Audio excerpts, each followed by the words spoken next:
रहमानिर्रहीम। अस्सलाम वालेकुम dear students. आज हम अपने सबक को ख़त्म करने जा रहे हैं। पहले ही मैंने कहा आपको शुरू में ही बता दूं कि आज तकरीबन 6वां दिन हो गया, तो बस अब इसको हमने आज मुकम्मल करना है और कुछ मशक़ी सवालात हैं जिनको हम देखेंगे सबक के आखिर में, और इसको शुरू करते हैं ताकि हम इसको मुकम्मल करें। इसको मुकम्मल करने के बाद इसके हवाले से जो जो काम होगा वो आपको मैं दूंगी। अगर अब क्लास में हम होते तो हम इसके आपसे मैं कुछ पूछती सवाल वगैरह भी, लेकिन चूँकि ये पॉसिबल नहीं है तो वो मैं आपको होम टास्क में ही दूंगी, जो करने वाला काम है इंशाल्लाह, और फिर उसको देखना भी है। जनवरी 1947 में पंजाब में मुस्लिम लीग की एक ज़बरदस्त तहरीक उठी जिसमें मर्दों और औरतों ने यकसां हिस्सा लिया। जनवरी 1947 पाकिस्तान कब बना था? अगस्त 1947 में। तो जब 1947 का साल शुरू हुआ तो उसके आगाज़ में ही एक ज़बरदस्त जो है वो जोश व खरोश मुस्लिम लीग के ख़वातीन और मर्द हज़रात में पैदा हुआ, और उसमें मर्दों और औरतों ने मिलकर हिस्सा लिया, जो सिर्फ़ 1 माह जारी रहकर बहुत नतीजा ख़ेज़ साबित हुई। नतीजा ख़ेज़ के उस अपने मकसद में जिस तहरीक के मकसद के लिए वो तहरीक शुरू की गई थी, तो उससे मतलूबा नताइज हासिल किए गए, मतलूबा मकासद हासिल किए गए।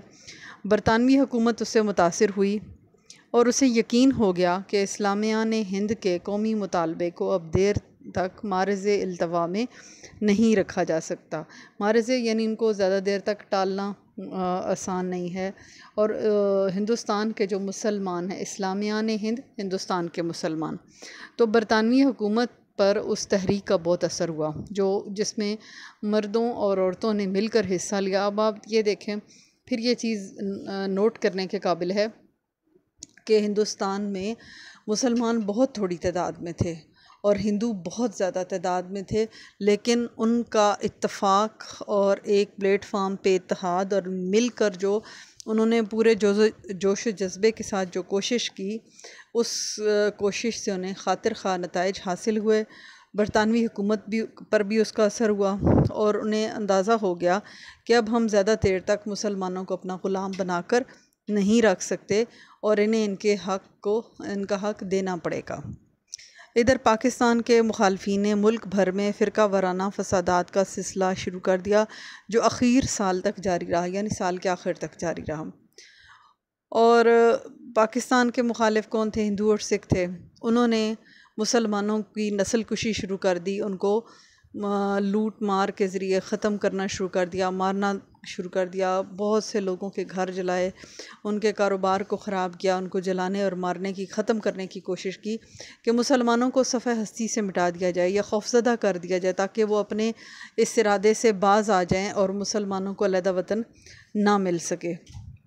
तो मुसलमानों ने जो फ़सादात का सिलसिला शुरू किया वो साल के आखिर तक जारी रहा, और उसके ज़िमन में एक मुनज़्ज़म साजिश के तहत 8-10 लाख बेगुनाह मुसलमानों को बेरहमी से तह कर दिया गया, कत्ल कर दिया गया। यानी बाकायदा एक मनसूबा बंदी के तहत 8 से 10 लाख मुसलमानों को कत्ल कर दिया गया। तो ये उनकी एक नस्ल कुशी की कोशिश थी, मुसलमानों को खौफज़दा करने की कोशिश थी, और तारीख़ इस बात की गवाह है कि उस वक्त जो फ़सादात हुए उन्होंने तारीख़ के बहुत बड़े हिस्से को सुर्ख कर दिया। और उसके हवाले से आप अगर हमारा अदब देखते हैं तो उसमें भी बहुत कुछ आपको देखने को मिलेगा। उस दौर के जो हमारे शायर थे, हमारे जो मुसन्निफ़ीन थे, उन्होंने उर्दू अदब में उसको अपनी शायरी का और अदब का हिस्सा बनाया, और हिजरत और फ़सादात का दुख हर शायर के यहाँ दिखाई देता है, हर अफसाना निगार के यहाँ दिखाई देता है, हर नावल निगार के यहाँ दिखाई देता है।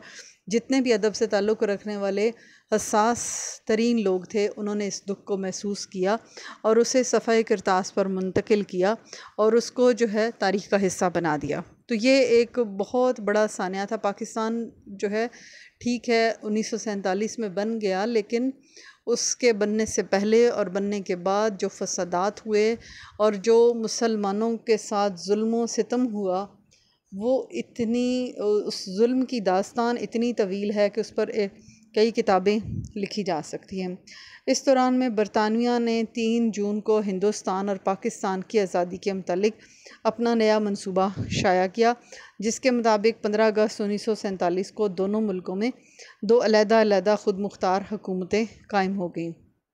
आपको पता है कि 14 अगस्त को हम यौम आज़ादी मनाते हैं और 15 अगस्त को उनका यौम आज़ादी। आज़ाद तो ज़ाहिर है दोनों एक ही दिन हुए, लेकिन वो दोनों अपना अलग अलग दिन मनाते हैं। हमारा 14 अगस्त है और उनका 15 अगस्त का उन्होंने दिन रखा, क्योंकि शुरू से हर चीज़ पे इनका आपस में झगड़ा है, हर चीज़ पे है। तो उन्होंने अपना यौम आज़ादी भी अलग अलग रखा हुआ है कि हमने अपनी खुशी भी जो है अलग अलग मनानी है, एक साथ नहीं मनानी। जिसके मुताबिक 15 अगस्त 1947 को दोनों मुल्कों में 2 अलग-अलग खुद मुख्तार हुकूमतें कायम हो गईं। यूँ इस्लामी हिंद के 10 करोड़ फ़र्जंदाने तौहीद की तंजीम और कुर्बानियाँ फल आईं और मशरक़ी और मग़रबी हिंद में मशरक़ी और मग़रबी पाकिस्तान की बुनियाद पड़ी। और उस वक़्त भी तक़सीम के वक्त अंग्रेज़ ने बहुत ज़्यादा जो है बेईमानी और साजिश से काम लिया। मुसलमानों के हिस्से में जो कुछ आया उसमें सब टूटी फूटी चीज़ें और कुछ भी ऐसा नहीं था जो काबिल तारीफ़ होता। मुसलमानों के साथ उन्होंने बहुत ज़्यादती की और इसमें उन्होंने भरपूर कोशिश की कि हिंदुओं को नवाजा जाए और हिंदुओं को वसी व अरीज़ रकबा मिला। और पाकिस्तान जो है वो थोड़े से उस पर मुश्तमिल था। 2 सूबे थे, मशरक़ी पाकिस्तान और मग़रबी पाकिस्तान। मशरक़ी पाकिस्तान 1971 में बांग्लादेश की सूरत में अलहदा हो गया और उसकी अलहदगी का ज़िम्मेदार भी भारत है। उन्होंने ऐसी साजिशें की जब से पाकिस्तान बना है उनकी रूहों को चैन नहीं है, वो कुछ ना कुछ मुसलमानों के लिए करते रहते हैं। पाकिस्तान बनने के 1 साल बाद 1948 में उन्होंने जंग मुसल्लत की और पाकिस्तानियों ने इंतहाई कसमपुरसी वाले हालात में भी उनसे जंग करके आज़ाद कश्मीर को उनसे छीन लिया और मकबूजा कश्मीर अभी तक उनके कब्ज़े में है। और मकबूजा कश्मीर के जो हालात हैं वो हमसे और आपसे छुपे हुए नहीं हैं। और फिर इस पर बस नहीं किया, इन्होंने मशरक़ी पाकिस्तान और मग़रबी पाकिस्तान दोनों सूबों के अंदर ऐसी नाइतफ़ाक़ी और नाचाकी पैदा करने की कोशिश की कि ये दोनों जो है वो अलग अलग सूबे बन गए और आपस में इनकी भी दुश्मनी, अब वो वाली दुश्मनी जैसे पाकिस्तान और भारत की है उस तरह की तो नहीं है, लेकिन इतने अच्छे ताल्लुकात भी नहीं हैं। तो इस तरह मुसलमानों के 10 करोड़ फ़र्जंदाने तौहीद की तंजीम और कुर्बानियाँ फल आईं और मशरक़ी और मग़रबी हिंद में मशरक़ी और मग़रबी पाकिस्तान की बुनियाद पड़ी। उस वक़्त ये 2 बड़े सूबे थे, एक मशरक़ी पाकिस्तान था, एक मग़रबी पाकिस्तान था। जब मशरक़ी पाकिस्तान अलहदा हुआ तो फिर 4 सूबों में इसको तक़सीम किया गया। पाकिस्तान के क़याम से ना सिर्फ़ हिंदुस्तान के बरे-अज़ीम और एशिया में बल्कि सारी इस्लामी दुनिया में एक ऐसा क़ुव्वत आफ़रीन तग़य्युर रूनुमा हो गया। क़ुव्वत आफ़रीन एक नई क़ुव्वत पैदा करना, तग़य्युर तब्दीली, क़ुव्वत आफ़रीन नई क़ुव्वत पैदा करने वाली तब्दीली रूनुमा हुई है, जिसके गैर मामूली नताइज का दुनिया अभी भी सही तौर पर अंदाज़ा नहीं कर सकती।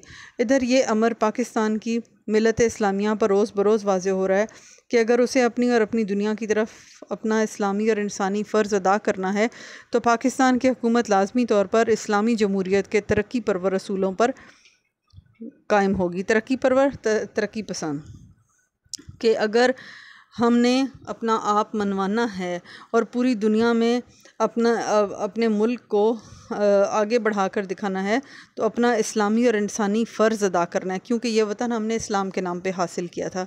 तो पाकिस्तान की हुकूमत लाजमी तौर पर इस्लामी जमहूरियत के तरक्की परवर रसूलों पर कायम होगी। जमहूरियत का तस्वर आपको पता है सबसे पहले हमारे मज़हब ने पेश किया, जब हर काम शूरा की मुशावरत, शूरा होता है सबके साथ उसमें पेश करना। मुसलमान जो हैं वो कोई भी काम करते थे जब, तो वो तमाम मुसलमानों को इकट्ठा किया जाता था मस्जिद में और उनके सामने मसला रखा जाता था और फिर सबकी राय ली जाती थी, सबकी मुशावरत से काम किया जाता था।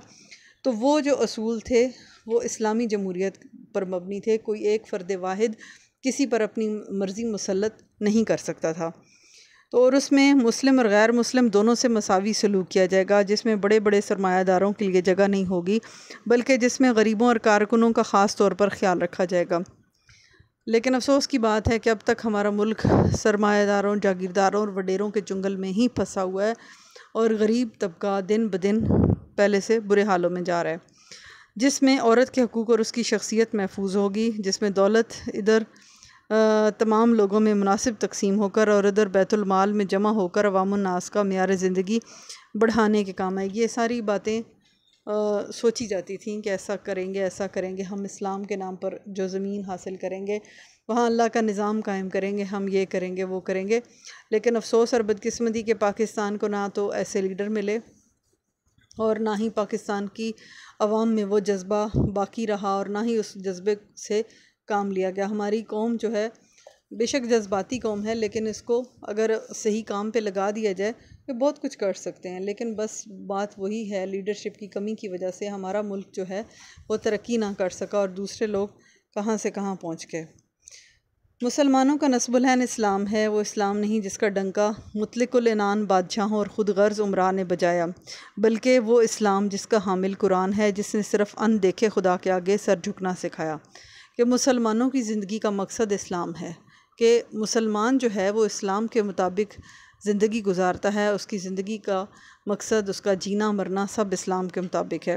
वो इस्लाम नहीं जिसका डंका मुतलिकुल अनान यानी ख़ुद मुख्तार बादशाहों और ख़ुद गर्ज़ उमरा ने बजाया हो।